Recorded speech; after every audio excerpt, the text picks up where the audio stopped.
नमो लोये सौहरिहन्तानं नमो लोये सौहृदानं नमो लोये सौभागिर्यानं नमो लोये सौज्यायानं नमो लोये सौत्रिकावती सावनं ओंकारमिन्दु संयुक्त नित्यं जयन्ति योगिनः कामदमोक्षदं चैव ओंकाराय नमो नमः मङ्गलं भगवान् मङ्गलं गौतमोऽग्नि मङ्गलं कुन्कुण्डारि विजेन्द्रमोसुमङ्गलं नमः समरिसाराय स्वानुभूत्या चकास्ते चित् स्वभावाय भवाय सर्वाः विभाव निरुद्ध निराकार। નેમિચંદ્ર સિદ્ધાંતિદેવ વિરચિત બૃહદ દ્રવ્ય સંગ્રહ અને એની પૂજ્ય બ્રહ્મદેવજી રચિત ટીકા એનો સ્વાધ્યાય આપણે કરી રહ્યા છીએ.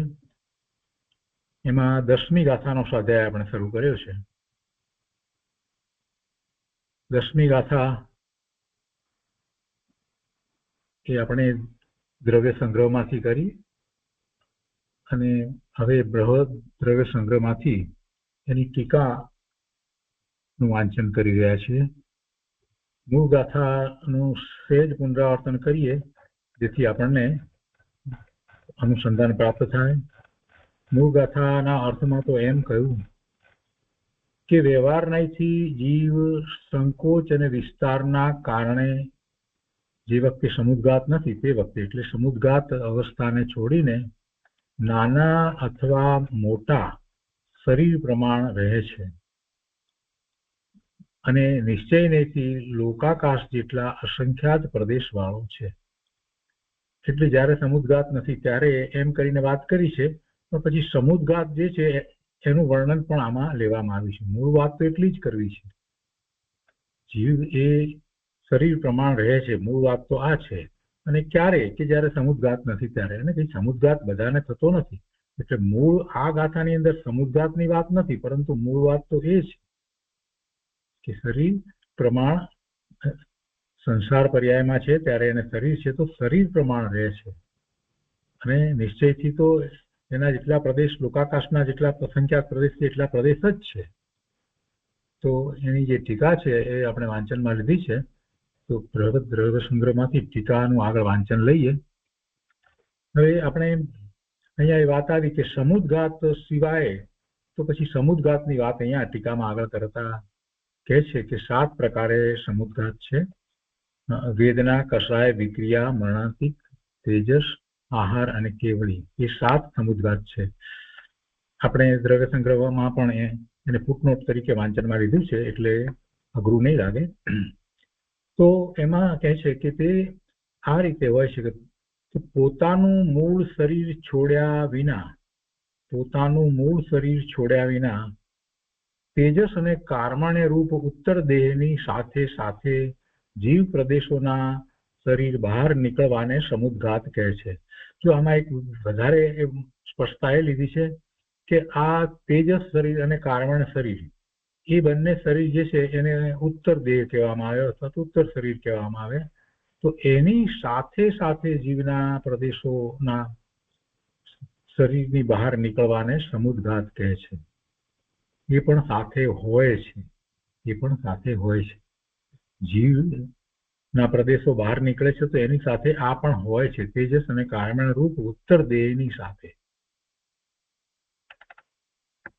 આગળ કહે છે કે તીવ્ર પીડાનો અનુભવ થવાથી, અને 7ની વાત કરવી છે ને એમાં પહેલું લે છે વેદના. તો તીવ્ર પીડાનો અનુભવ થવાથી મૂળ શરીર છોડ્યા વિના આત્મ પ્રદેશોનું બહાર નીકળવું તેને વેદના સમુદ્ઘાત કહે છે. તીવ્ર પીડાનો અનુભવ થવાથી, એ બધાને થાય છે એવો એનો અર્થ નથી થતો, કોઈને થાય છે. એ પછી બીજું કષાય. તો કે તીવ્ર કષાયના ઉદયથી મૂળ શરીરને છોડ્યા વિના બીજાનો ઘાત કરવા માટે આત્મ પ્રદેશોનું બહાર નીકળવું તેને કષાય સમુદ્ઘાત કહે છે. અને એમાં કઈ બીજાનો ઘાત થઈ જ જાય એમ નથી, એવો કષાય અહીંયા તો છે. બીજાનું જીવન મરણ તો એને પોતાને કારણે છે. કોઈના ઘાત કરી શકે ને કોઈને જીવાડી શકે, મારી શકે એવું તો વસ્તુનું સ્વરૂપ જ નથી. પણ અહીંયા એના આત્મપ્રદેશોનું બહાર નીકળવું એવા કષાય તીવ્ર કષાયના ઉદયથી થતું હોય, અને એમાં પછી ગુરુદેવે તો સ્પષ્ટતા કરી છે કે 4 પ્રકારના કષાયો એમાં એમણે તો લીધા છે. કોઈ પણ પ્રકારે કષાય હોય તો એ એવો કષાય સમુદ્ઘાત થઈ શકે, અને બધાને થાય એમ હોતું નથી. એ પછી ત્રીજું જ છે કે મૂળ શરીર છોડ્યા વિના કોઈ પણ પ્રકારની વિક્રિયા કરવા માટે આત્મપ્રદેશોનું બહાર નીકળવું તેને વિક્રિયા સમુદ્ઘાત કહે છે. અનેક પ્રકારની વિક્રિયાઓ કરતા હોય છે, અને એનો વિસ્તાર પૂજ્ય ગુરુદેવે કર્યો છે. દેવો પણ એવી વિક્રિયાઓ કરતા હોય છે. તો એને માટે આત્મપ્રદેશોનું બહાર નીકળવું થાય છે એવો સમુદ્ઘાત, એ વિક્રિયા સમુદ્ઘાત છે. એ 3 થયા. એ પછી ચોથું, મૃત્યુ વખતે મૂળ શરીરને છોડ્યા વિના જ્યાં આ આત્માએ ક્યાંકનું આગામી આયુષ બાંધ્યું હોય તો તે પ્રદેશને સ્પર્શવા માટે આત્મપ્રદેશોનું બહાર નીકળવું તેને મારણાંતિક સમુદ્ઘાત કહે છે. જ્યાં જવાનું છે ત્યાં એના પ્રદેશ જઈ આવે છે, આખો પોતે જઈ આવે છે એવી વાત નથી, એના પ્રદેશ જઈ આવે છે, સ્પર્શી આવે છે, સ્પર્શ કરીને આવે. આ તો સમુદ્ઘાતનો સમય જ અતિ અલ્પ હોય છે, તો એને અને બધાને એ થાય છે એમ પણ નથી. એમાં સમ્યક દ્રષ્ટિને થાય અને મિથ્યા દ્રષ્ટિને ન થાય એવી પણ કોઈ વાત હોતી નથી. એ 4 થયા. પછી 5મું, પોતાના મનને અનિષ્ટ ઉત્પન્ન કરનાર કોઈ અન્ય કારણ જોઈને જેમને ક્રોધ ઉત્પન્ન થયો છે તેવા સંયમના નિધાન રૂપ મહામુનિના મૂળ શરીરને છોડ્યા વિના, એટલે એવા સંયમી મુનિ જ છે પણ એમને એમ લાગ્યું છે પોતાના મનને એ અનિષ્ટ ઉત્પન્ન કરનાર એવું કોઈ કારણ લાગ્યું છે, તો એને જોઈને એમને ક્રોધ આવી ગયો છે.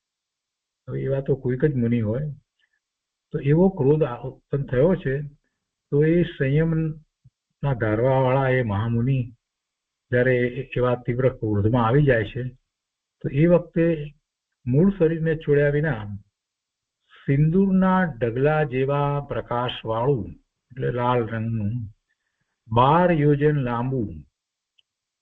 યોજન લાંબુ સુચયંગુલના સંખ્યાત્મક ભાગ જેટલા મૂળ વિસ્તાર વાળું, પછી આની સ્પષ્ટતાઓ કરી છે, એવું લાંબુ પહોળું અને 9 યોજનના અગ્ર વિસ્તાર વાળું, 12 યોજન લાંબુ 9 યોજન અગ્ર વિસ્તાર વાળું અને બિલાડાના આકારનું એક પૂતળું એ મુનિના ડાબા ખભામાંથી નીકળી અને ડાબી તરફ પ્રદક્ષિણા દઈને હૃદયમાં રહેલ વિરુદ્ધ વસ્તુને ભસ્મીભૂત કરીને, એટલે જેને માટે એમને ક્રોધ ઉત્પન્ન થયો છે એ વસ્તુને બાળી નાખે છે. અને તે પછી એ સંયમી મુનિ સાથે પોતે પણ ભસ્મીભૂત થઈ જાય છે. એટલે પૂતળું પણ ભસ્મીભૂત થઈ જાય છે અને મુનિ પણ ભસ્મીભૂત થઈ જાય છે. અને એના ઉદાહરણ તરીકે દીપાય મુનિની વાત લીધી છે, દીપાય મુનિની પેઠે. અને આ જે સમુદ્ઘાત જે છે એને અશુભ તેજસ સમુદ્ઘાત કહેવામાં આવ્યો છે. દીપાય મુનિની વાત પછી આપણે લઈએ છીએ પૂજ્ય ગુરુદેવના પ્રવચનમાં.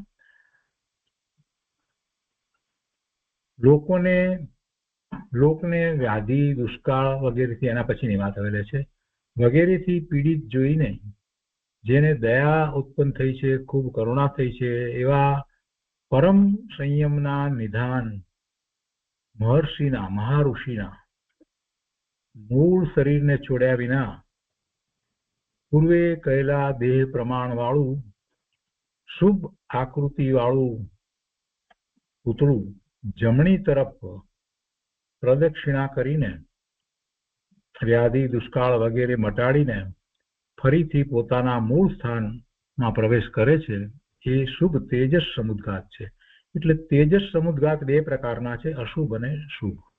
એમાં આ શુભ તેજસ સમુદ્ઘાત છે. અશુભ તેજસ સમુદ્ઘાતની અંદર તો એ પૂતળું પણ બળી જાય છે, એ મુનિ પણ બળી જાય છે, અને જેને બાળવા માટે એ પૂતળું નીકળ્યું હતું એને પણ એ બાળી નાખે છે.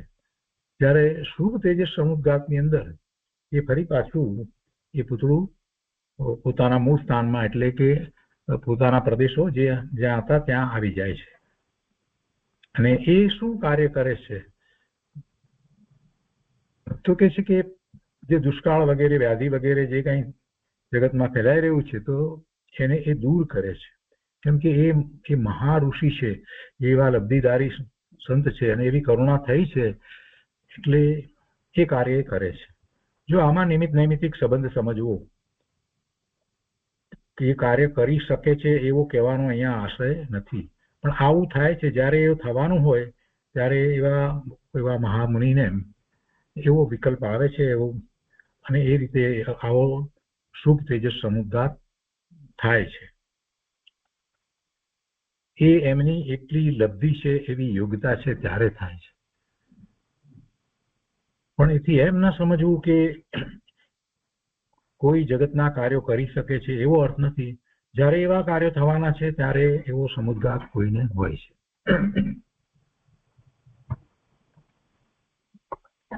એ પાંચ થયું. પછી છઠ્ઠું કે છે,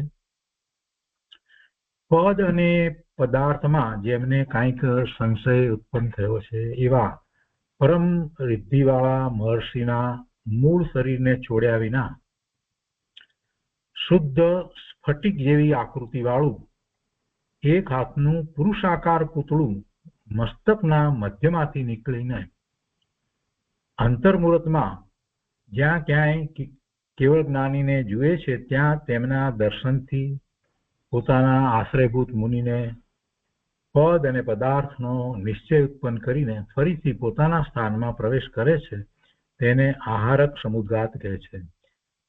એવો આહારક સમુદ્ગાત એવા રિદ્ધિધારી મુનિ જ કરી શકે છે, અને પોતાને એ કરવા પાછળનું કારણ એટલું છે કે કોઈક વાત એવી ધર્મની એવી વાત જે છે એનામાં કાંઈક સમજવું છે તો એ માટે એ કેવળી પરમાત્મા સુધી પહોંચે છે. અને ક્યાંક કોઈ જગ્યાએ તો શ્રુત કેવળી એવું પણ લખ્યું છે, પણ અહીંયા કેવળી પરમાત્મા પાસે જાય છે એ વાત અહીંયા જે રીતે લીધી છે એ બરાબર લાગે છે.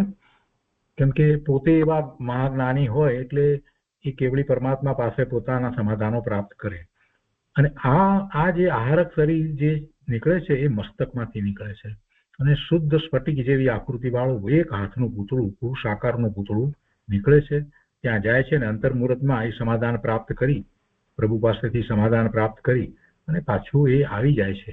અને આવો સમુદ્ગાત જે છે એને આહારક સમુદ્ગાત કહેવાય છે. પૂજ્યપાદ સ્વામી કહેવાય છે કે પૂજ્યપાદ સ્વામીએ આવો આહારક સમુદ્ગાત કરેલો, એટલે એમણે સમાધાનો પ્રાપ્ત કરેલા હતા. તે 6 થયા. અને તે પછી 7મું છે કેવળી સમુદ્ગાત. તો એ 8 સમયમાં પૂરો થઈ જાય છે. એના વર્ણનો આપણે પહેલા પણ કરેલા છે. તો કેવળીઓને દંડ, કપાત, પ્રતર, લોક પૂરણ રૂપ થાય છે તે 7મો કેવળી સમુદ્ગાત છે.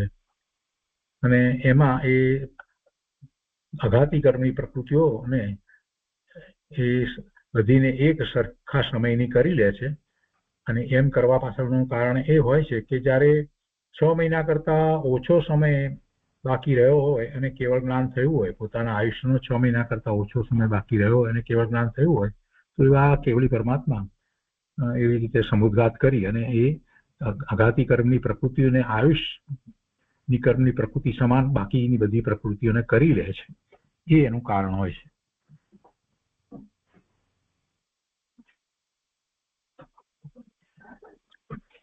હવે એ પછીથી આ સમુદ્ગાતની વાત કરી એટલા માટે કરી કે આવા સમુદ્ગાત વખતે જીવના પ્રદેશોનો આ વિસ્તાર થાય છે એટલું કહેવા માટે. પણ એ સિવાય જીવના પ્રદેશો જે છે તો એનો સંકોચ વિસ્તાર કઈ રીતે હોય છે તો કે જે શરીર સાથે છે તે શરીર પ્રમાણે હોય છે. સિદ્ધ અવસ્થાની અંદર કોઈ સંકોચ વિસ્તાર થતા નથી. સિદ્ધ અવસ્થામાં કોઈ સંકોચ વિસ્તાર હોતા નથી. ત્યાં શરીર પણ નથી, મન નથી, વાણી નથી, કાયા નથી. એટલે નિમિત્ત કારણ તરીકે જે શરીરને આપણે કહીએ કે જેવડું શરીર છે જે એ પ્રમાણે એ આકારે થાય, તો એ નિમિત્ત કારણે ત્યાં તો છે જ નહીં. પણ એ નિમિત્ત કારણ છે. એ સંકોચ વિસ્તાર થવો, એટલી અવગાહના થવી, મોટી અવગાહના, નાની અવગાહના જીવના પ્રદેશોની થવી, એ જીવનું પોતાનું સામર્થ્ય છે. એ એવી એ સમયે એવી યોગ્યતા છે એટલે થાય છે, કોઈ એ કરાવે છે એવું હોતું નથી. તો હવે નયની વાત કરે છે, નય વિભાગ કહે છે. તો એમાં ગાથામાં અને પછી ટીકાની અંદર જે શબ્દો છે એ લઈ અને વિસ્તાર કર્યો છે. વ્યવહારા અનઉપચરિત અસદભુત વ્યવહારનાથી ઉપર કયા પ્રમાણ જીવ પોતાના શરીર પ્રમાણ છે, પહેલા જે રીતે વાત કરી એ રીતે. પણ હવે નય શું છે? અનઉપચરિત, ઉપચરિત નથી, અનઉપચરિત છે એટલે નજીક છે ને. અસદભુત વ્યવહાર નહીંથી ઉપર કયા પ્રમાણ જીવ પોતાના શરીર પ્રમાણ છે. નિશ્ચય નહીંથી લોકાકાશ પ્રમાણ અસંખ્ય પ્રદેશી છે.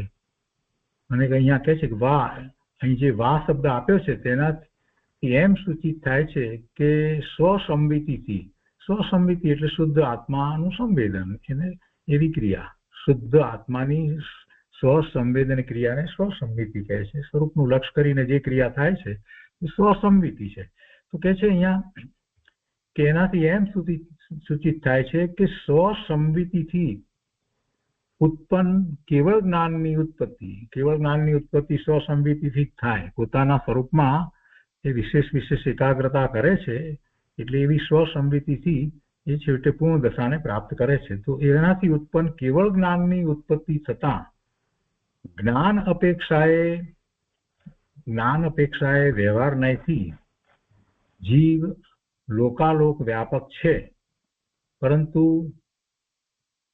જીવ વ્યવહારથી લોકાલોક વ્યાપક કહેવાયો અને સમુદ્ગાત વખતે એમ લોકાકાશ પ્રમાણ પણ થાય છે. અને એ બધી વાત જે વ્યવહારથી કહેવામાં આવી છતાં એના અસંખ્ય પ્રદેશ સરખા જ રહે છે, એ બધું ગયા પછીથી કહે છે કે આ બધું છે છતાં પણ આ બીજા મતમાં જે છે એ બધા કંઈક જુદી રીતે માને છે. એટલે એ વાત હવે કહે છે, એમાં નય સમજાવી દીધા પછીથી નિશ્ચય અને વ્યવહાર નય તો સમજાવ્યા, પરંતુ હવે મતને સમજાવે છે કે અન્ય મતમાં શું ચાલી રહ્યું છે અને એના ખંડન કરે છે. નયમાં તો બે જ નય લીધા છે, અહીંયા વ્યવહાર નયથી વાત લીધી અને નિશ્ચય નયથી વાત લેવામાં આવી, એ તો સમજાયું. પરંતુ અહીંયા કહે છે કે મત, બીજા અન્ય મતની અંદર શું છે તો કહે છે કે પરંતુ નૈયાયિક, મીમાંસક અને સાંખ્ય મત વાળાઓ માને છે તેમ પ્રદેશોની અપેક્ષાએ લોકાલોક વ્યાપક નથી. પ્રદેશોની અપેક્ષાએ લોકાલોક વ્યાપક નથી. અહીંયા શું કહ્યું? પહેલા નિશ્ચય નયથી જે વાત કરી એમાં એમ કહ્યું કે લોકાકાશ પ્રમાણ અસંખ્ય પ્રદેશી છે, એટલે લોકાકાશ પ્રમાણ જેટલા પ્રદેશ લોકાકાશના છે એટલા અસંખ્ય પ્રદેશ આત્માના છે, એમ એમાં કહેવામાં આવ્યું. સમુદ્ગાતની વાત સાથે એને કઈ સંબંધ નથી. અસંખ્ય પ્રદેશ તો એના છે ને છે, અસંખ્ય પ્રદેશ એટલા છે અને લોકાકાશના પ્રદેશ પણ અસંખ્ય છે, માટે કઈ લોકાકાશ પ્રમાણ થઈ જાય છે એટલે કે એટલી અવગાહના થઈ જાય છે સમુદ્ગાત વખતે, કે એવી કોઈ અહીંયા વાત નથી કરી. અહીંયા માત્ર નિશ્ચય નયથી જે વસ્તુનું સ્વરૂપ છે એ સમજાયું છે કે એના પ્રદેશનું પ્રમાણ જે કહેવું છે તો કે નિશ્ચય નયથી લોકાકાશ પ્રમાણ અસંખ્ય પ્રદેશી છે, એ નિશ્ચય નયથી વાત કરી. અને જ્યાં વ્યવહારથી જ્યાં કહેવામાં આવ્યું તો એમાં એમ કહેવામાં આવ્યું કે એ શરીર પ્રમાણ કહ્યું. તો એ શરીર પ્રમાણ જયારે કહેવામાં આવ્યું તો શરીરની અવગાહના તો દરેક વખતે જુદી જુદી હોય, જે ગતિમાં જાય એ ગતિ પ્રમાણે શરીર હોય અને એની આપણે અવગાહના કહીએ કે સાઈઝ કહીએ, કદ કહીએ, તો એ બધાનું જુદું જુદું હોય તો એ પ્રમાણે થઈ જાય છે. તો એ જે થઈ જાય છે એ વાત જે છે એ કંઈ કાયમ રહેતી નથી, ટકતી નથી, પણ છતાં એ થાય છે એટલે એને વ્યવહાર નય કયો, એ અસદભુત કયો, પણ અનઉપચરિત છે. એ કયા પછીથી નિશ્ચયની આ વાત જે કરી એમાં આગળ અહીંયા હવે વાત કરે છે કે નિશ્ચય નયથી તો વસ્તુ સ્વરૂપ એવું છે, એના અસંખ્ય પ્રદેશ જેટલા છે તેટલા એમ જ રહે છે, એમાં કોઈ ફેર પડતો જ નથી. અને જે થઈ રહ્યું છે એ સંકોચ વિસ્તાર છે, એ સંકોચ વિસ્તાર છે. હવે એ વાત અને અહીંયા મતને માટે કહેવી છે ત્યારે એમ કે છે કે જ્ઞાન અપેક્ષાએ, કેવળ જ્ઞાનની ઉત્પત્તિ થતા જે પૂર્ણ જ્ઞાન થયું છે તો એ પ્રમાણે જ્ઞાન અપેક્ષાએ જ્ઞાન અપેક્ષાએ વ્યવહારનયથી જીવ લોકાલોક વ્યાપક છે, પરંતુ નૈયાયિક, મીમાંસક અને સાંખ્યમત વાળાઓ માને છે તેમ પ્રદેશોની અપેક્ષાએ લોકાલોક વ્યાપક નથી.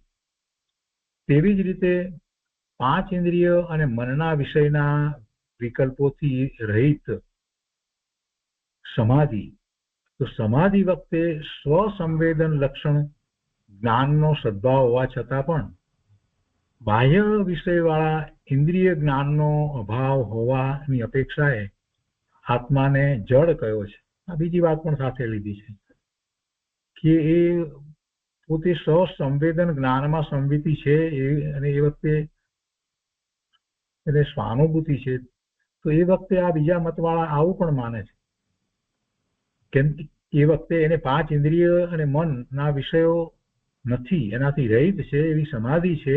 એ વખતે સ્વસંવેદન લક્ષણ જ્ઞાનનો સદ્ભાવ તો છે એવું હોવા છતાં પણ બાહ્ય વિષયવાળા ઇન્દ્રિય જ્ઞાનનો અભાવ હોવાની અપેક્ષાએ આત્માને જડ કયો છે, એવું એ લોકો માને છે. પરંતુ સાંખ્યમત વાળા માને છે તેમ સર્વથા જડ નથી. કોઈ અપેક્ષાથી એમ એને કહી દીધો છે, પણ વસ્તુ સ્વરૂપ એવું નથી. આત્મા ક્યારેય જડ હોતો જ નથી. અને જડપણું જે છે એ કહેવામાં આવે છે અહીંયા જીવને વિશે ક્યારેક સમજાવવા માટે, તો એ પર્યાય અપેક્ષાએ કહેવામાં આવે છે. જ્યારે જ્ઞાન સ્વભાવે નથી અને કોઈ કેવી રીતે છે ત્યારે એવું જડપણું કહેવાય, પણ કઈ જીવ કઈ જડ થઈ જાય એવી કોઈ વાત હોતી નથી. તેવી જ રીતે રાગાદી વિભાવ પરિણામોની અપેક્ષાએ રાગાદી વિભાવ પરિણામો આત્માની અંદર તો છે જ નહીં ને, મૂળ સ્વરૂપમાં તો છે જ નહીં. એટલે એ રીતે એમ કહી શકીએ આપણે કે રાગાદી વિભાવ પરિણામો આત્મામાં નથી, એ અપેક્ષાએ આત્મા શૂન્ય પણ છે.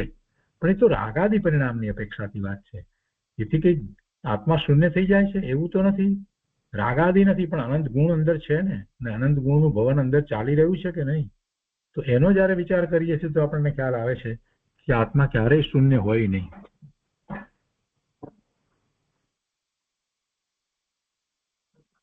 આત્મા શૂન્ય નથી. એટલે અનેકાંત દ્વારા વસ્તુ સ્વરૂપને જયારે જાણવામાં આવે ત્યારે સત્ય સમજાય છે. એક દ્રષ્ટિકોણ પકડી અને વાતને લઈ લેવામાં આવે છે તો એમાં મિથ્યાત્વનો પ્રસંગ આવે છે. એટલે આ સાંખ્ય મતની જે જળ માન્યતા છે એની વાત થઈ. અને એના પછી એક બીજી વાત પણ કરે છે કે તેવી જ રીતે રાગાદી વિભાવ પરિણામોની અપેક્ષાએ આત્મા શૂન્ય પણ છે, છતાં પણ જ્ઞાન અપેક્ષાએ વિચાર કરીએ તો એનું શૂન્યપણું નથી. પરંતુ બૌદ્ધો માને છે તેમ અનંત જ્ઞાન આદિની અપેક્ષાએ શૂન્ય નથી.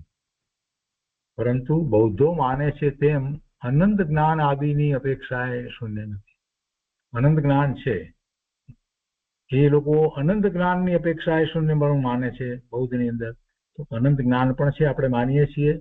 અને જે શૂન્યપણાની વાત કરી તો રાગાદીની અપેક્ષાએ શૂન્યપણું છે એમ પણ માનીએ છીએ. જ્ઞાનનો ક્ષયોક્ષમ માનીએ છીએ અને જ્ઞાનનો પૂર્ણ વિકાસ એવું કેવળ જ્ઞાન એને પણ આપણે માનીએ છીએ. એટલે બધી જ અપેક્ષાથી જૈન દર્શનની અંદર વસ્તુ સ્વરૂપને સ્પષ્ટ કહેવામાં આવ્યું છે. તો આ મત વિશેની વાત થઈ. અને અહીંયા એક બીજી સ્પષ્ટતા કરે છે કે ગાથામાં અણુ માત્ર શરીર કયું ત્યાં ઉત્સેદ ઘન અંગુલના અસંખ્યાતમાં ભાગ પ્રમાણ લબ્ધિ અપર્યાપ્તક સૂક્ષ્મ નિગોદનું શરીર સમજવું, પણ પૂતગલ પરમાણુ ન સમજવું. અણુ માત્ર જયારે કહ્યું છે ત્યારે પૂતગલ પરમાણુ ન સમજવું. એને તો એ શું સમજવું એને માટે અહીંયા સ્પષ્ટતા કરી છે. ઉત્સેદ ઘન અંગુલના અસંખ્યાતમાં ભાગ પ્રમાણ લબ્ધિ અપર્યાપ્તક સૂક્ષ્મ નિગોદનું શરીર સમજવું, પણ પૂતગલ પરમાણુ ન સમજવું.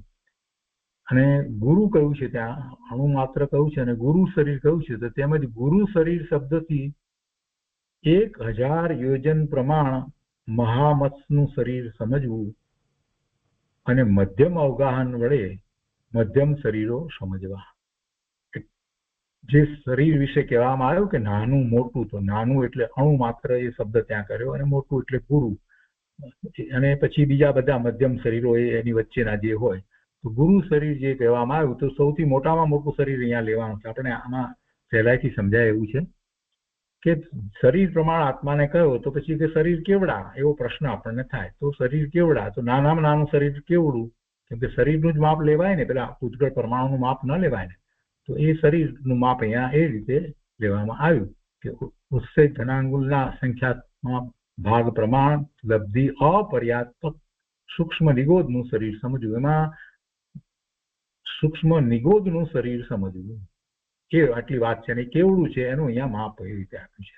અને મોટા શરીરની અપેક્ષાએ મોટામાં મોટું શરીર જે કહેવામાં આવ્યું તે કોનું, તો કે મહામસ્તનું શરીર. કેટલું, તો 1000 યોજન પ્રમાણ મહામસ્તનું શરીર સમજવું, અને એ વચ્ચેના બધા મધ્યમ શરીરો કહેવાય.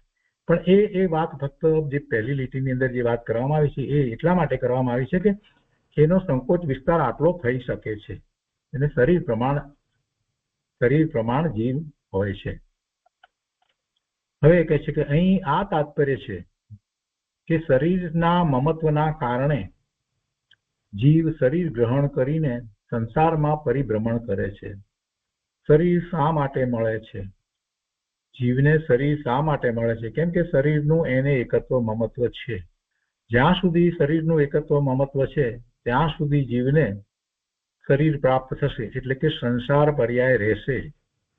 જ્યાં સુધી શરીર સારું લાગે છે, જ્યાં સુધી એને શરીરમાં રસ પડે છે, જ્યાં સુધી શરીરને સાચવવું, એનું લાલન પાલન કરવું, એ બધી ક્રિયાની એને રુચિ છે, તો એનો અર્થ એ થયો કે શરીર ગમે છે, તો પછી ગમે છે એ વસ્તુ પ્રાપ્ત થઈને રહે છે. ફરી પાછું શરીર બીજું મળે છે, ત્રીજું મળે છે, મળ્યા જ કરે છે શરીરો.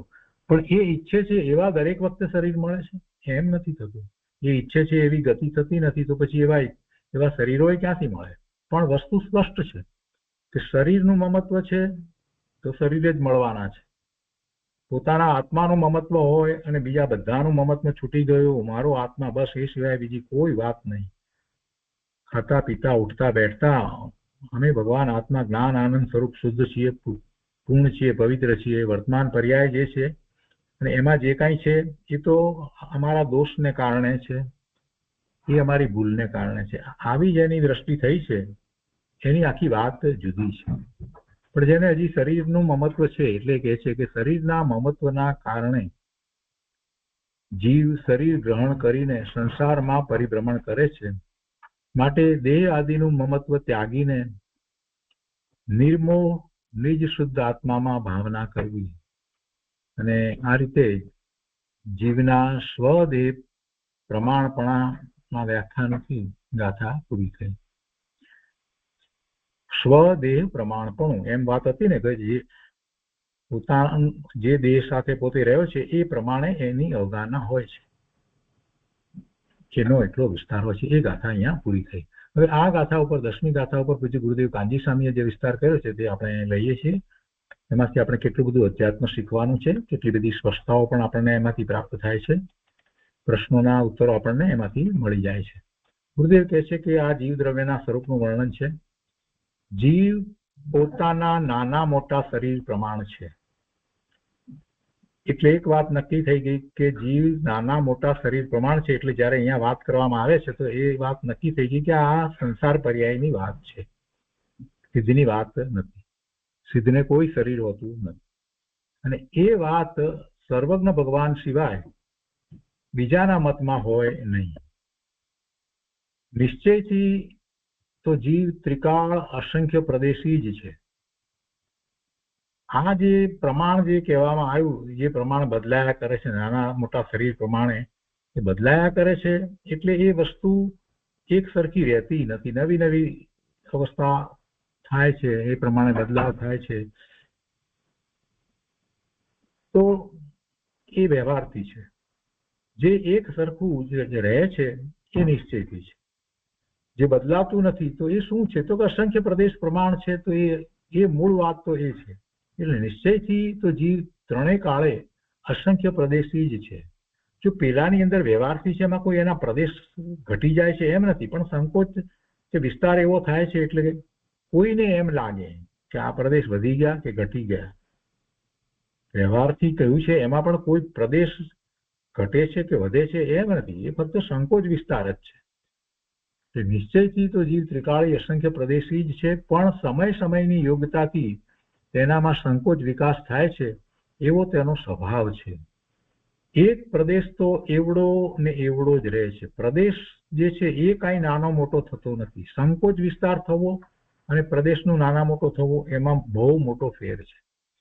પ્રદેશ નાનો થઈ જાય મોટો થઈ જાય એવું બનતું નથી, એ સંકોચ થાય છે. છતાંય પ્રદેશ એ જેવડો જેવો છે તેવો ને જેટલા છે તેટલા જ રહે છે. એટલે કે છે કે એક પ્રદેશ તો એવડો ને એવડો જ રહે છે, તે કાંઈ નાનો મોટો થતો નથી. એટલે એ સમજાવવા માટે એક ઉદાહરણ એવું પણ આપવામાં આવે છે કે જેમ કપડાને આપણે ઘડ વાળી લઈએ છીએ એવી રીતે એમને નાનું થઈ જાય છે, તો એ રીતે એવું ઉદાહરણ પણ આપવામાં આવે છે. આગળ અહીંયા કહે છે કે અસંખ્ય પ્રદેશોમાં પણ વધઘટ થતી નથી. એક પણ પ્રદેશ ઘટતો નથી, વધતો નથી, પણ તે અસંખ્ય પ્રદેશોની અવગાહનામાં સંકોચ વિસ્તાર થાય છે. તેથી જીવ દેહ પ્રમાણ છે.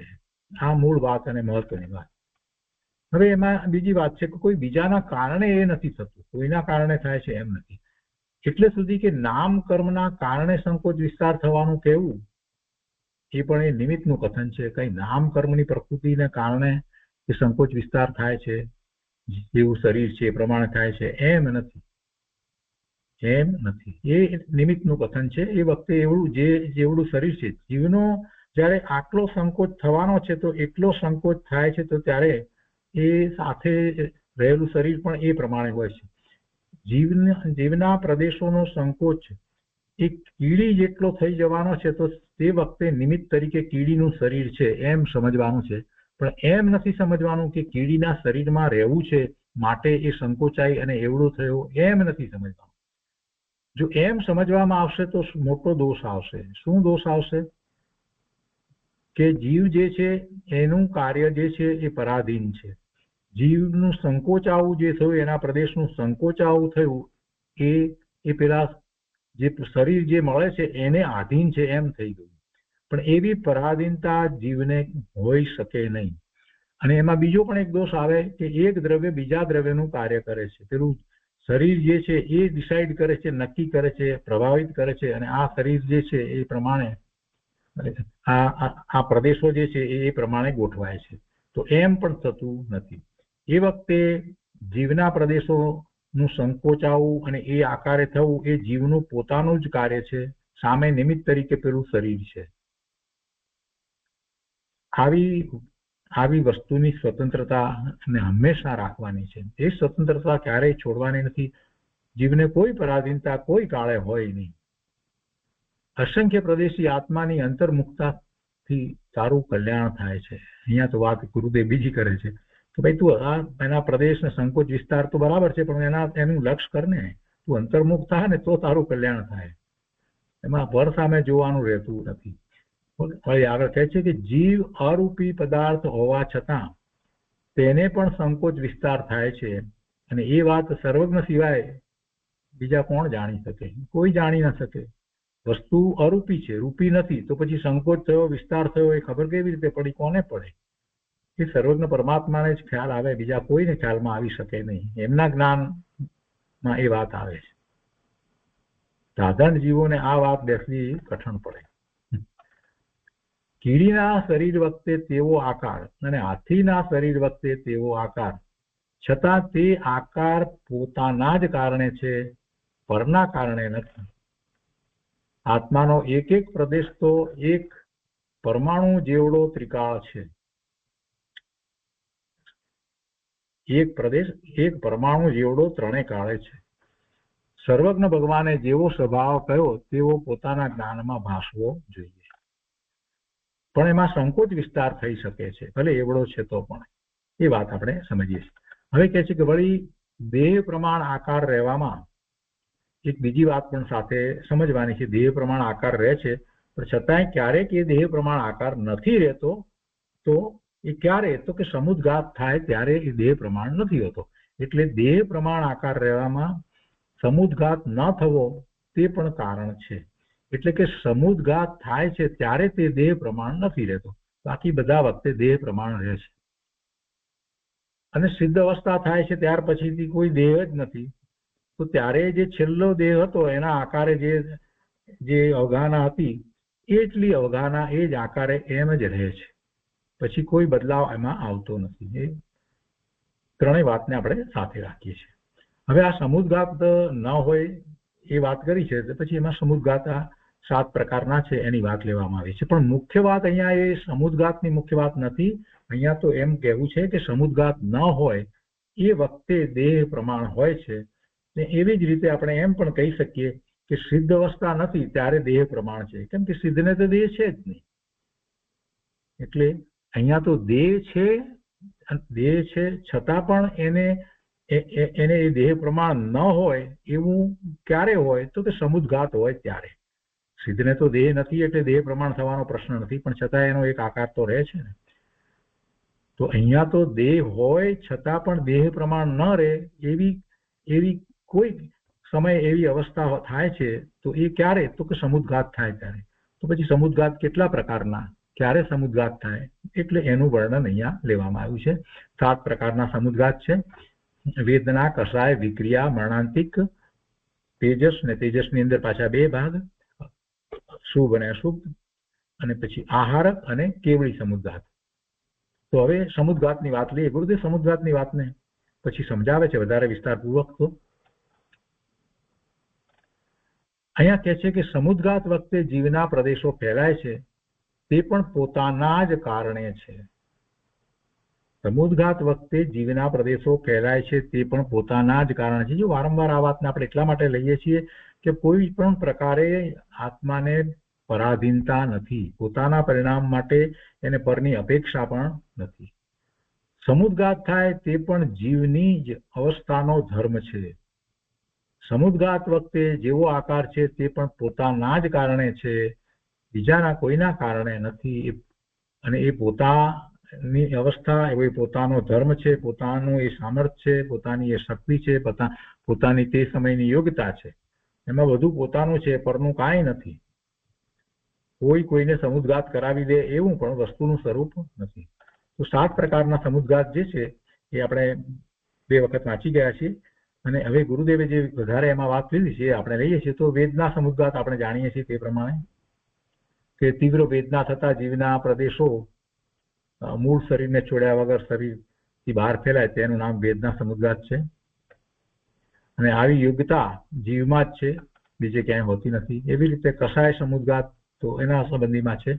તીવ્ર ક્રોધ આદિ કષાય થતા મૂળ શરીરને છોડ્યા વગર આત્માના પ્રદેશો બીજાને મારવા માટે શરીરની બહાર નીકળે તેને કષાય સમુદ્ઘાત કહે છે.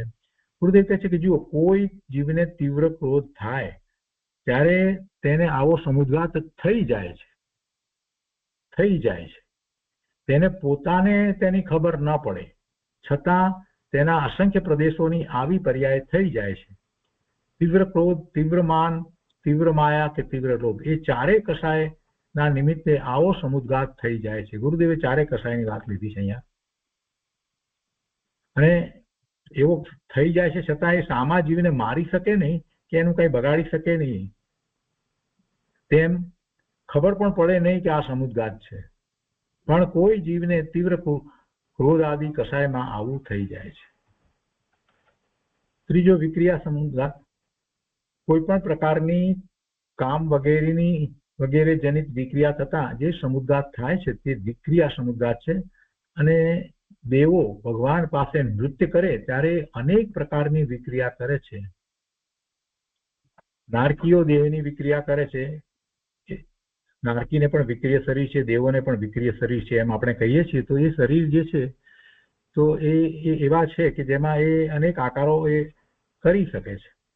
તો ભગવાન પાસે ઇન્દ્ર નૃત્ય કરે ત્યારે હજારો રૂપ બનાવે છે. અને એમાં પછી એ હજારો રૂપ બનાવે છે તો તેમાં આત્માના પ્રદેશો પણ તે પ્રકારે ફેલાય છે અને તેનું નામ વિક્રિયા સમુદ્ઘાત છે.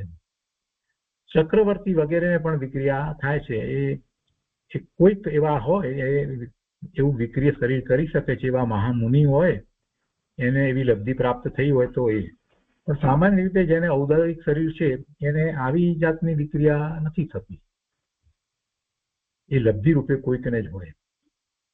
નિશ્ચયથી તો આત્માના દ્રવ્ય ક્ષેત્ર કાળ ભાવ નો ભેદ પણ નથી, છતાં દ્રવ્ય ક્ષેત્ર કાળ ભાવ જેમ છે તેમ યથાર્થ જ્ઞાન તો કરવું જોઈએ.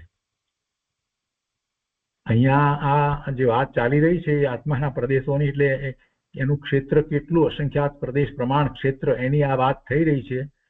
ત્યારે ગુરુદેવને અંદરમાં એવો વિચાર આવે છે કે આ ક્ષેત્ર વિશેની ને દ્રવ્ય વિશેની ને કાળ ને એના ભાવ વિશેની બધી આપણે વાત કરીએ છીએ, એ ભાગ પાડી ભેદ પાડી અને જુદું જુદું એ ક્રમમાં બધા વર્ણનો બધું કરીએ છીએ, પણ વસ્તુ સ્વરૂપ કેવું છે? તો એ આત્મા તો અખંડ અભેદ વસ્તુ છે, એમાં આવા ભેદ ખરેખર તો છે નહીં. એટલે કે છે કે નિશ્ચયથી તો આત્મામાં દ્રવ્ય ક્ષેત્ર કાળ ભાવનો ભેદ પણ નથી, છતાં દ્રવ્ય ક્ષેત્ર કાળ ભાવ જેમ છે તેમ યથાર્થ જ્ઞાન તો કરવું જોઈએ. એટલે એનું જ્ઞાન કરવા માટે આ બધી વાત છે. છેવટે પ્રયોજન તો એક જ છે કે પોતાના સ્વરૂપનું લક્ષ્ય કરવાનું છે. એટલે આવા ભેદ આપણને યાદ રહ્યા હોય તો એમાં કઈ માનવાની જરૂર નથી કે અમે જ્ઞાની થઈ ગયા, અમને બધું આવડી ગયું, એવો કોઈ વિકલ્પ કરવાની જરૂર નથી. ભેદ છે અને ભેદને જેટલું સમજ્યા એટલું ઠીક છે, ન સમજ્યા તો કઈ વાંધો નથી. છેવટે ભેદને સ્મૃતિમાં નથી લેવાના, પણ અભેદ વસ્તુ છે એનો નિર્ણય કરવાનો છે. પણ ભેદ દ્વારા તો સામર્થ્ય બતાવ્યું છે. ભેદ પાડીને સમજાવવા પાછળનું રહસ્ય શું છે? તો કે મહાપુરુષો આપણને ભેદ પાડીને એનું સામર્થ્ય બતાવે છે, અને સામર્થ્ય બતાવે તો આપણને એવા પોતાના આત્માનું મહાત્મા આવે, એટલે ભેદ પાડીને વસ્તુ સ્વરૂપ સમજાવે. વસ્તુમાં ભેદ નથી, વસ્તુ તો અભેદ અખંડ છે. ગુણ ગુણીનાય ભેદ નથી ને આવા દ્રવ્ય ક્ષેત્ર કાળ ભાવના પણ ભેદ નથી. આ સૌથી મોટી વાત જે છે એને પકડવાની છે. અને એને સ્થાને આપણે સ્વાધ્યાયમાંથી જે વિસ્તાર આવ્યો હોય, બધા વિસ્તારને એક પછી આપણે બોલી જઈએ, એનો કાંઈ અર્થ નથી. અભેદ છે એ અંદરમાં બેસવું જોઈએ. ભલે આ બધું કહેવામાં આવ્યું તો બરાબર છે કે આત્મામાં આવું સામર્થ્ય છે, સંસાર પર્યાય વખતે આ બધા આકાર પ્રમાણે જે થાય છે એ પણ એનું પોતાના સામર્થ્યથી એ થાય છે. કેટલું સામર્થ્ય છે, જીવના સામર્થ્યનો એમાંથી આપણે વિચાર કરવાનો છે. સમુદ્ઘાત યાદ રાખ્યા એટલે આવડી ગયું એમ નહીં, પણ એને બદલે એવો વિચાર કરવાનો છે.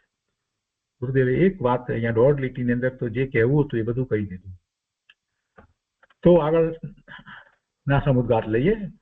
મરણાંતિક સમુદ્ઘાતને માટે અહીંયા વાત કરી છે કે જે મરણના અંત સમયે મૂળ શરીરને છોડ્યા વગર જ્યાંનું નવું આયુષ્ય બંધાયું હોય ત્યાં જઈને આત્માના પ્રદેશો સ્પર્શી આવે તેનું નામ મરણાંતિક સમુદ્ઘાત છે. અને તેને એ જે થાય છે તો એને પોતાને તેની ખબર ન પડે. ગુરુદેવે બહુ સ્પષ્ટ વાત લીધી છે. અને આ થવાની એ જીવના એવા પ્રદેશો જે છે એની એ યોગ્યતાથી એ થાય છે, અને એ પ્રદેશો સુધી જઈ આવે છે જ્યાં જવાનું છે ત્યાં. તો કે છે કે તેને પોતાને તેની ખબર ન પડે. આવો સમુદ્ઘાત કોઈને થાય અને કોઈને ન થાય, બધાને થાય એવી વાત નથી. જેની લાયકાત હોય તેને થાય છે, બધાને થતો નથી. આ સમુદ્ઘાત સાથે સમ્યક દ્રષ્ટિ કે મિથ્યા દ્રષ્ટિનો સંબંધ નથી. સમ્યક દ્રષ્ટિને થાય અને મિથ્યા દ્રષ્ટિને ન થાય એવી પણ કોઈ વાત નથી. આ બધાએ સમુદ્ઘાતમાં એ વાત સમજી લેવી. આ બધાએ 7 પ્રકારના સમુદ્ઘાતની અંદર જે વાત કરવામાં આવી છે એમાં એ વાતને સમજવી. પણ એમાં જે કેવલી સમુદ્ઘાત જે છે એ કેવલીને જ થાય છે, એ વાત પણ આપણે સાથે સમજીએ છીએ. અને પછી તેજસ સમુદ્ઘાત જે છે એની જે વાત કરવામાં આવી છે એ મુનિના સમુદ્ઘાતની વાત કરી છે. તો ત્યાં એ રીતે વાત છે કે એને એ રીતે થાય છે. અને પછી આહારક સમુદ્ઘાતની વાત કરવામાં આવી છે, એ પણ એવા રિદ્ધિધારીને થાય છે. કેટલીક જગ્યાએ એ રીતે હોય છે, પણ બીજી જગ્યાએ મિથ્યા દ્રષ્ટિ હોય એને પણ સમુદ્ઘાત એવા થતા હોય. એટલે એ વાત અહીંયા ગુરુદેવે સ્પષ્ટ કરી દીધી છે. બધા જીવને થતો નથી. પછી જે જીવની તે પ્રકારની યોગ્યતા હોય તેને જ તે સમુદ્ઘાત થાય છે, બધા જીવને થતો નથી. અને આનું સ્વરૂપ કેવું છે? તો કે આ સ્વરૂપ કેવળી ગમે છે, એ કોઈ તર્કનો વિષય નથી. સમુદ્ઘાત તર્કનો વિષય નથી. તેજસ સમુદ્ઘાતની આપણે વાત સમજ્યા 2 પ્રકારે, શુભ અને અશુભ એ પ્રમાણે.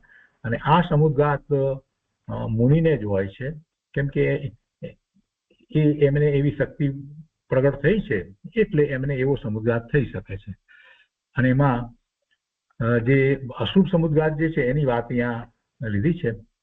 આપણે એ વાત તો સમજ્યા છીએ કે એમના ડાબા ખભામાંથી એવું લાલ રંગનું એવું મોટું શરીર નીકળે છે અશુભ સમુદ્રાતની અંદર, અને એ ડાબા ખભામાંથી નીકળે છે પૂતળું, એવું પૂતળું બિલાડીના આકારનું પૂતળું નીકળે છે. તો એની જરાક વાત કરી કે સિંદૂરના ડગલા જેવું કાંતિવાળું તથા 12 યોજન લાંબુ સૂચી અંગુલના સંખ્યાત્મક ભાગ પ્રમાણ મૂળ વિસ્તાર વાળું તથા 9 યોજન અગ્ર વિસ્તાર વાળું બિલવા એટલે બિલાડીના આકારને ધારણ કરનારું પૂતળું નીકળે છે. તે ડાબા ખભામાંથી નીકળે છે અને ડાબી પ્રતિક્ષાણ લઈ અને મુનિને જેના ઉપર ક્રોધ થયો હોય તે પદાર્થને બાળી નાખે છે. પછી તે મુનિને પણ બાળી નાખે છે અને પોતે એ પૂતળું પણ બળી જાય છે. અને પછી એક વાત અહીંયા લીધી છે કે મુનિ નરકમાં જાય છે. આવું જે કરે છે એ મુનિ નરકમાં જાય છે. આ વખતે જીવના પ્રદેશો મૂળ શરીરને છોડ્યા વગર બહાર ફેલાય છે, તેનું નામ અશુદ્ધ તેજસ સમુદ્ગાત છે. હવે આ અશુદ્ધ તેજસ સમુદ્ગાતની જે ઉદાહરણમાં જે વાત કરવામાં આવી હતી કે દીપાયન મુનિને, તો એ અહીંયા જરાક વાત છે આપણે લઈએ કે જેમ દીપાયન મુનિને ક્રોધ થતા તેમના શરીરમાંથી પૂતળું નીકળ્યું અને દ્વારિકાને બાળી નાખી. તે વખતે અશુભ તેજસ સમુદ્ગાત થયો. શ્રી નેમિનાથ ભગવાનના દિવ્ય ધ્વનિમાં એમ આવ્યું હતું પહેલા, જયારે આ બાળી નાખ્યું એના 12 વર્ષ પહેલા આવ્યું હતું કે 12 વર્ષ પછી દીપાયન મુનિ દ્વારા આ ભસ્મ થઈ જશે દ્વારિકા. તો ત્યારે દીપાયન ને એમ થયું કે હું દૂર ચાલ્યો જાઉં, જેથી મારાથી દ્વારિકા ન બળી જાય, ન સળગી જાય. જુઓ, એને જીનવાણીની શ્રદ્ધા ના બેઠી. એને એમ છે કે હું દૂર ચાલ્યો જાઉં તો પછી ક્યાંથી એ થશે એમ, દ્વારિકાથી દૂર ક્યાંય ચાલ્યો જાઉં તો પછી દ્વારિકા મારા દ્વારા બળી જાય એવું નહીં બને એમ. પણ ભગવાનની વાત હતી, ભગવાનના જ્ઞાનમાં આવેલી વાત હતી. નેમિનાથ ભગવાનના જ્ઞાનમાં એ વાત આવી હતી કે 12 વર્ષ પછી આ દ્વારિકા બળી જશે અને એમાં દીપાયન મુનિ જે છે એના દ્વારા થશે. એટલે એ નિમિત્ત કારણ. હવે કે છે કે પછી 12 વર્ષ પૂરા થયા પહેલા એ દીપાયન મુનિ એ દ્વારિકા આવે છે અને ત્યાં રાજકુમારો મધ્યના ઘેનમાં દારૂ પી ને એના ઘેનમાં એમને પથરા મારે છે, એમને હેરાન પરેશાન ખૂબ કરે છે, કંઈક કરે છે એમની પર ઉપસર્ગો વગેરે. તો દીપાયન મુનિ ક્રોધિત થતા તેજસ સમુદ્ગાત થઈ અને દ્વારિકાને ભસ્મ કરે છે. પેલા લોકોને ભસ્મ કરે છે અને પછી આખું જે એમની પર ઉપસર્ગ કરતા હતા એમને ભસ્મ કરે છે અને દ્વારિકાને ભસ્મ કરી નાખે છે. અને પછી એ પોતે ભસ્મ થઈ જાય છે અને એ પૂતળું જે નીકળ્યું હતું એ પણ ભસ્મ થઈ જાય છે. ગુરુદેવ કહે છે, જુઓ, ક્રોધ થયો માટે આવો સમુદ્ગાત થયો, એમ પણ ખરેખર નથી. હવે એમ કે છે ક્રોધ થયો માટે આવો સમુદ્ગાત થયો, એક અપેક્ષા આપણે વ્યવહારથી એમ કહીએ તો પછી કહે છે કે એમ પણ ખરેખર નથી. જીવના પ્રદેશોની જ તે પ્રકારની લાયકાત છે. એ વખતે એ જીવના પ્રદેશોનો સમુદ્ગાત થવા યોગ્ય હતો માટે થયો. બધા પરિણામો ક્રમબદ્ધ છે, નિશ્ચિત છે. એમના એવા પરિણામ થવા યોગ્ય હશે તો થયા.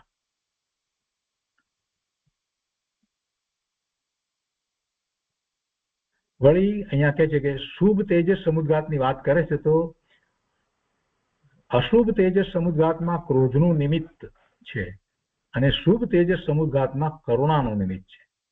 આમાં કરુણાના નિમિત્તે શુભ તેજસ સમુદ્ગાત થાય છે. અને કોઈ મહારોગ દુષ્કાળ વગેરેથી જગતને પીડિત જોઈ અને એમને કરુણા થાય છે એવા મહામુનિને, એવા મહર્ષિને, તો એવા પરમ સંયમ નિદાન મહાઋષિને શરીરના જમણા ખભામાંથી પહેલા કહ્યું એ પ્રમાણેના માપ તો એ જ, પણ સુંદર સૌમ્ય આકારનું પૂતળું નીકળે છે, પેલા બિલાડીના આકારનું એવું નહીં. અને જમણી પ્રદક્ષિણા કરી અને એ દુષ્કાળ વગેરે દુર્ભિક્ષ જે છે એ રોગ વગેરે દૂર કરી અને પાછું શરીરમાં પ્રવેશી જાય છે. અને આનું નામ શુભ તેજસ સમુદ્ગાત છે. આ વાત આપણે સમજ્યા છીએ. આવી કરુણા આવે, હવે અહીંયા કહે છે કે આવી કરુણા આવે તેથી કઈ મિથ્યાત્વ થઈ જતું નથી. આવી કરુણાનો ભાવ એમને આવ્યો તો મિથ્યાત્વ થઈ જાય એમ નથી.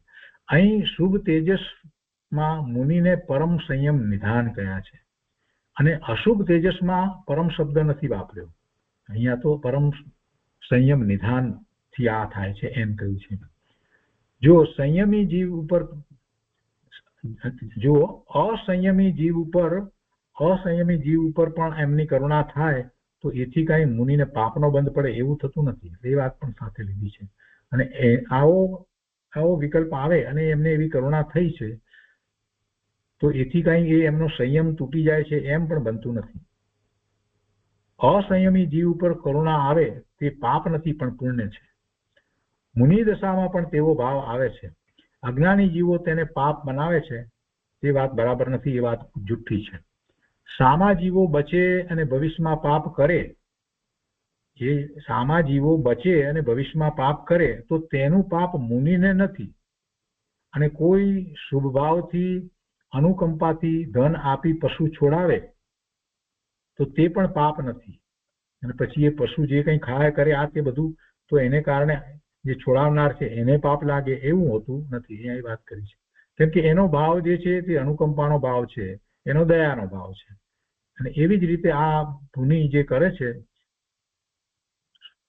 આ શુભ તેજસ સમુદ્ઘાત કરે અને એક એવું જીવોને બચાવવાનું કાર્ય કરે છે તો એમાં મુનિને કોઈ પાપ લાગતું નથી.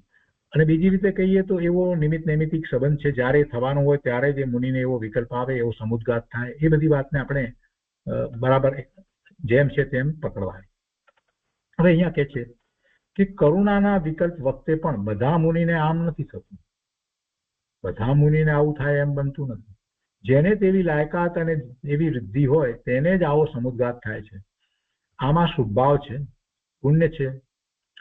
અસંયમી જીવોને એ બચાવે છે તો એ અસંયમી જીવો બચીને પછી પાપ કરે તો તેથી તેનું પાપ કઈ બચાવનારને લાગતું નથી. બચાવનારે તો શુભભાવ કર્યો તો તેનું તેને પુણ્ય છે. છઠ્ઠા ગુસ્સાને ઝૂલતા પરમ સંયમી ભાવલિંગી સંતને પણ કરુણાનો ભાવ આવી જાય છે. અને તેને જે પાપ મનાવે તેને તો જૈન દર્શનના સ્થૂળ વ્યવહારની પણ ખબર નથી. એટલે મુનિને પણ એવો શુભભાવ આવે જેને કારણે પુણ્યનો બંધ પડે એવો શુભભાવ આવે. ગૃહસ્થને કે મુનિને શુભભાવ આવે તે પુણ્ય છે. ભલે સામો જીવ અસંયમી હોય પણ આ જીવને જેને શુભભાવ આવ્યો છે આ જીવને તો પોતાના શુભભાવથી પુણ્યનો જ બંધ પડે છે અને પુણ્ય છે. પણ એ ધર્મ નથી, પુણ્ય છે. ધર્મ નથી, એ ધર્મ પણ નથી અને પાપ પણ નથી, એ પુણ્ય છે. પરમ સંયમી મુનિને કરુણા થતા શુભ તેજસ સમુદ્ઘાત થાય છે ત્યાં તેના નિમિત્તે આ દુર્ભિક્ષ રોગ વગેરે દૂર થઈ જાય છે. એવો નિમિત્ત નૈમિતિક સંબંધ છે. નિમિત્ત નૈમિતિક સંબંધ છે એટલે એ દૂર થવાનો એ વખતે કાળ હોય ને અહીંયા આને આવા મહામુનિને એવો વિકલ્પ આવ્યો અને એ પ્રમાણે સમુદ્ઘાત થયો. એટલે સામે તેવી લાયકાત હતી અને અહીં જીવના પ્રદેશોમાં તે પ્રકારની પર્યાયની લાયકાત હતી, એટલે કે સમુદ્ઘાત થવાની, તો વિસ્તાર થવાની.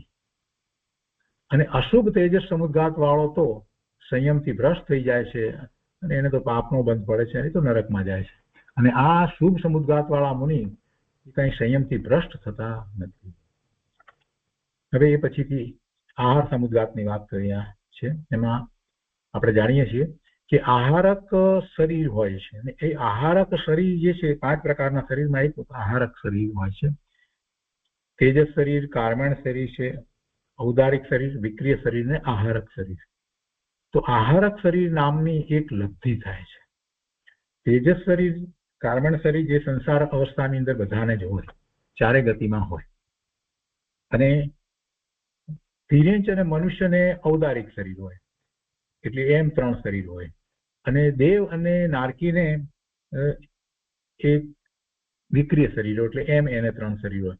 પણ કાર્મણ શરીર અને તેજસ શરીર એ બધા સંસારી જીવોને હોય અને એની સાથે એને કાં તો ઔદારિક શરીર હોય અથવા તો વિક્રિય શરીર, એટલે 3 શરીર બધાને એ હોય. તો આ આહારક શરીરની જયારે વાત કરવામાં આવે છે તો આહારક શરીર કોને? તો આહારક શરીર તો એ એક લબ્ધિ રૂપે હોય છે. અને આ લબ્ધિ ભાવલિંગી મુનિને જ હોય છે, ભાવલિંગી સંતને જ હોય છે. આ પરમ વૃદ્ધિના ધારક પરમ ઋષિ મુનિરાજને જ્યારે પદ કે પદાર્થમાં કાંઈક સૂક્ષ્મ શંકા ઉપજે ત્યારે એમના મસ્તકમાંથી નિર્મળ સ્ફટિક જેવું સુંદર રૂપ ધારણ કરનારું એક હાથનું પૂતળું નીકળે છે.